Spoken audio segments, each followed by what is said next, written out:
సిద్దిపేట డిస్ట్రిక్ట్లో మనకి residential institutions and హాస్టల్స్కి సంబంధించి గవర్నమెంట్ తరఫు నుంచి కూడా కామన్ డయట్ మెనూ ఒకటి ఇంప్లిమెంటేషన్ చేయటము, అదేవిధంగా diet charges and cosmetic charges కూడా ఇంక్రీజ్ చేయడం జరిగింది. దీంట్లో భాగంగానే మనకి అన్ని రెసిడెన్షియల్ ఇన్స్టిట్యూషన్స్ అండ్ హాస్టల్స్లో కూడా మనకి కావాల్సిన ఎసెన్షియల్ ఐటమ్స్ సప్లైస్ ఏవైతే ఉన్నాయో, వెజిటేబుల్స్ కావచ్చు, ఇవన్నీ కూడా ప్రాపర్గా మెయింటైన్ చేయటము,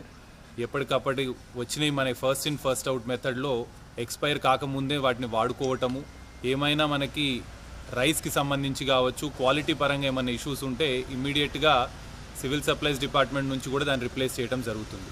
అదేవిధంగా మనకి పిల్లలకి కావాల్సిన బేసిక్ ఫెసిలిటీస్ కావచ్చు, అమ్యూనిటీస్ కావచ్చు, వీటికి సంబంధించి రిక్వైర్మెంట్స్ ఏమన్నా ఉన్నా, షార్ట్ ఫాల్స్ ఏమన్నా ఉన్నా కూడా వాటిని డెఫినెట్గా కేటర్ చేస్తూ అక్కడ ఫుల్ఫిల్ చేయడం జరుగుతుంది. అదేవిధంగా ఇప్పుడు 10th ఎగ్జామ్స్ కూడా వస్తున్నాయి కాబట్టి టీచర్స్ అందరూ కూడా 10th ఎగ్జామ్స్ మీద ఫోకస్ చేసి అందరికీ 100% పాస్ పర్సంటేజ్ ఉండే విధంగా అండ్ 10 GPA తెచ్చుకునే విధంగా కూడా క్వాలిటీ ఆఫ్ ఎడ్యుకేషన్ అనేది ఫోకస్ చేయాల్సిందని కూడా వాళ్ళకి ఇన్స్ట్రక్ట్ చేయడం జరిగింది. పలుకుంది